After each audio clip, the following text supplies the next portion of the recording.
E o Lula virando novamente notícia internacional, obviamente pelos péssimos motivos, justamente por estar passando o pano e por não ser incisivo contra a ditadura de Maduro, essa ditadura que se arrasta há anos e sempre sob passada de pano de governos petistas. Estamos no 5º mandato de um governo petista e sempre foi assim. Quem fez o L não pode fingir espanto, porque isto sempre foi assim, lamentavelmente. Fidel Castro, mesma coisa. O cara sempre idolatrou Fidel Castro. Em 2006, se não me engano, foi em 2006, tem um vídeo dele falando que o Fidel era o líder vivo mais importante do mundo, uma coisa assim. O cara nem disfarça que ele ama esses tiranos da América Latina. Ele não consegue disfarçar. E aqui o Wall Street Journal, uma jornalista desse jornal, fez um artigo duríssimo, colocando os pingos nos is sobre a posição de Lula. Lembrando, inclusive, esse fato, essa aproximação de Lula com Fidel Castro, quando na época ele jurava se preocupar com direitos humanos e pela democracia, o Lula, e bajulava Fidel Castro. Ela resgata isso aqui. E até hoje, assim, isso que é o pior, ele segue apoiando as tiranias da América Latina, passando aquele pano e jura defender democracia, direitos humanos e tal. É uma incoerência que só não vê quem é muito cego ideologicamente. Não tem como não enxergar. Você tem que ser um cara realmente aficionado pelo Lula para achar que isso tudo é normal e de que realmente ele se preocupa com democracia e direitos humanos. Os regimes que ele apoia aqui na América Latina oprimem cidadãos, desrespeitam direitos humanos, além da galera estar passando fome, estarem emagrecendo. Na Venezuela, em Cuba também, a gente vê imagens de supermercado, tudo vazio, a galera não tá comendo direito, o povo tá emagrecendo. Além disso tudo tem a miséria, a extrema pobreza, que na Venezuela, isso deu algumas vezes na Globo News, está em 59% a extrema pobreza. Não é pobreza, é extrema pobreza. Olha que coisa grave. Significa que os venezuelanos não têm nem sequer as refeições garantidas. Eles vão comendo, eles vão sobrevivendo na Venezuela. Olha que coisa terrível. Vamos entrar aqui nesse artigo do Wall Street Journal. Ele está em inglês, mas eu estou traduzindo aqui pelo Google para repercutir aqui com vocês.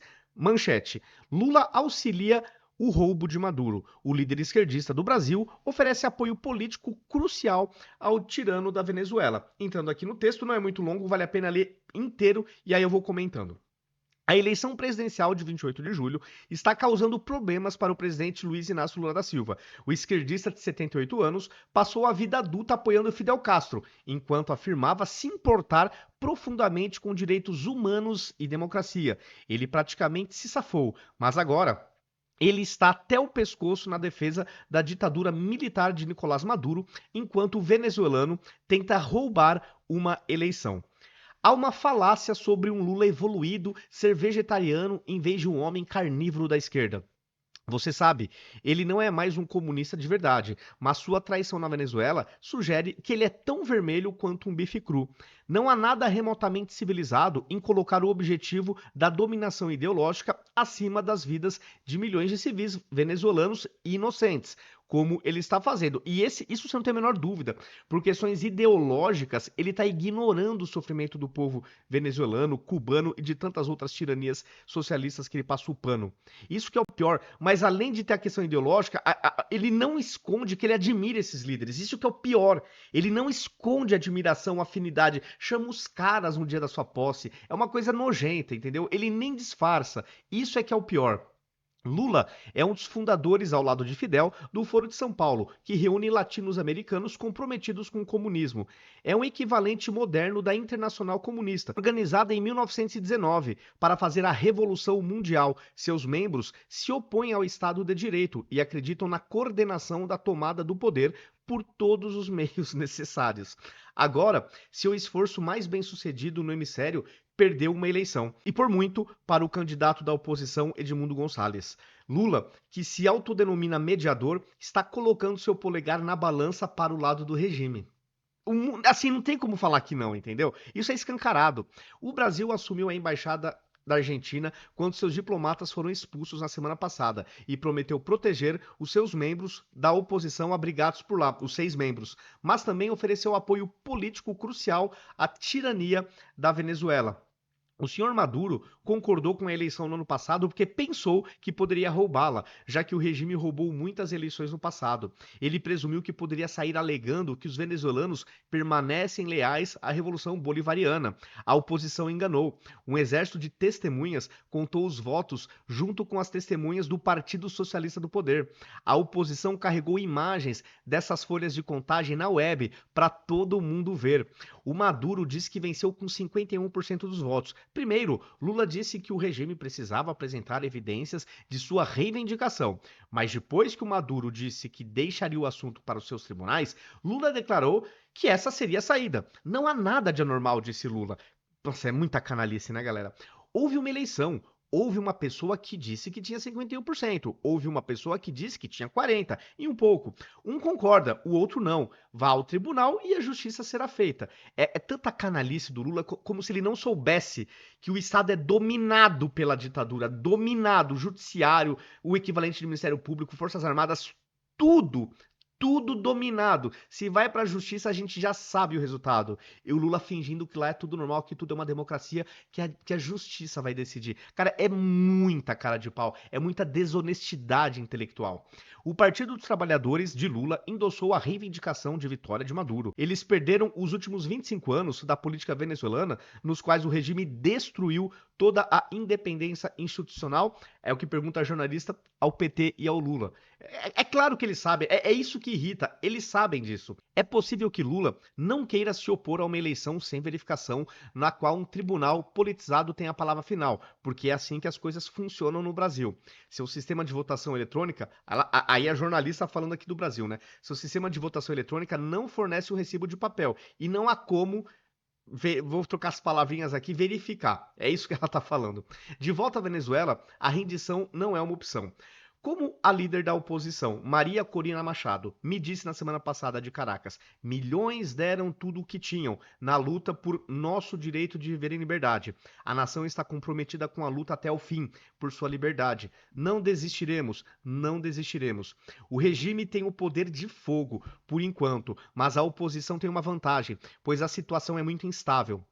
A magnitude da dissidência torna a oposição formidável e sugere que o status quo é insustentável. Tomara, né? Tomara mesmo. É impossível saber se a insatisfação dentro dos militares com a elite corrupta é considerável, mas é por isso que o apoio internacional à democracia é crucial. Ninguém deve subestimar o valor da clareza moral como a que a Organização dos Estados Americanos forneceu na terça-feira. A evidência mostra um esforço do regime para ignorar a vontade da maioria expressa nas pesquisas por milhões de homens e mulheres venezuelanos, disse a OEA em um relatório. O que aconteceu mostra, mais uma vez, que o CNE, que é o Conselho Nacional Eleitoral, que é tipo o TSE da Venezuela, suas autoridades e o sistema eleitoral venezuelano estão a serviço do poder executivo, não dos cidadãos. Mas na quarta-feira, uma resolução da OEA exigindo que a Venezuela publicasse os resultados da votação para provar que não houve fraude, falhou por um voto quando o Brasil se absteve. Cara, isso foi vergonhoso, né? Se o Brasil não tivesse se omitido, teria vencido isso aqui. É nojento demais. 7 países no hemisfério reconheceram o presidente eleito Gonçalves, incluindo Argentina, Peru, Equador, Panamá e os Estados Unidos. Se o governo Biden e seus aliados tiverem vontade, eles têm as ferramentas para aumentar a pressão sobre Maduro. Os figurões do regime odeiam particularmente sanções individuais direcionadas, que os impedem de viajar para os playgrounds do mundo e aproveitar seus ganhos ilícitos. Os Estados Unidos também podem restaurar políticas que restringam o acesso do regime aos mercados internacionais do petróleo. Cuba, Rússia, China e Irã estão todos do lado de Maduro e do lado errado da história. Olha que coisa linda, né? Cuba, ditadura, Rússia, ditadura, China, ditadura, Irã, ditadura. Todos esses caras do lado de Maduro. E Lula disfarçando para não escancarar que tá do lado, na minha opinião. Mas no final das contas, vai ficar do lado. É o que eu acho que novamente vai acontecer. Novamente. Quanto mais cedo os democratas da região reconhecerem isso, mais seguros estaremos todos. Bom, esse então foi um artigo muito bom de uma jornalista aqui no Wall Street Journal, né, The Wall Street Journal, repercutindo negativamente Lula.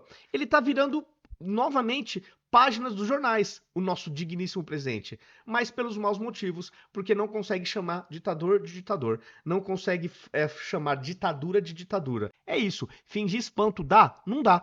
Porque, de novo, estamos no 5º mandato petista, desde que começou esse século.